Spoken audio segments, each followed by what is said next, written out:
I'm going to teach you how to do a landmine split squat row with a pivot. Here's that exercise again a few times, just so you can see it at a different angle. I'm Dr. Anthony Davis, and if you're kind of bored of doing forward and backward exercises, it's time to add some rotation and athleticism. Okay, so a landmine is where you've got a barbell, just a normal barbell, and then you get one of these landmine attachments. Now, this one, some of these actually hook to a rack, but some of them have this little knob here, and this goes into some plates and can just rest there, or it goes into a barbell holder and just rests there, and then you put the barbell inside of here. Now, your gym may or may not have one of those landmine attachments, so you can always take a big fat plate here and just set it down like that, and then take your barbell and place the end of the barbell in that hole right there at an angle here.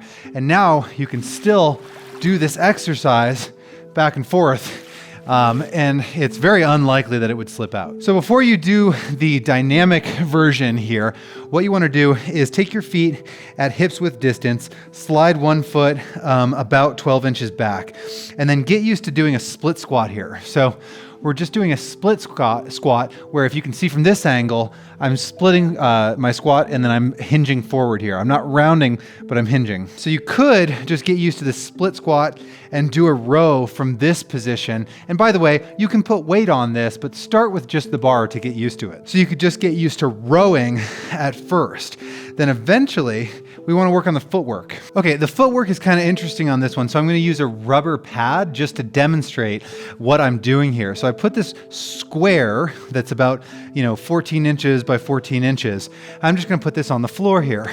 Now what I'm going to do is I'm going to take I'm going to take my feet to opposite corners of this square. So really what it is I've got two squares here. I'm going to start with my feet like this as I do my row, and as I step up, I'm switching my feet here and here.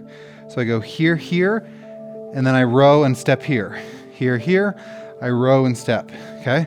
I'm just going to show you this repeatedly so that you can kind of watch it and get the idea. I'm here, I'm here, I'm here, and then I'm here. Okay, so the bar stays where the bar is the whole time. What I mean by that is that the bar is going to stay right over this center line, this yellow line that I've created. So I have the bar centered over the yellow line. As I do my row, the bar stays right here. The bar just moves up and down, but I start here and I skip over here, and then I come back and I skip over here. So again, what it's going to look like is this with the bar here.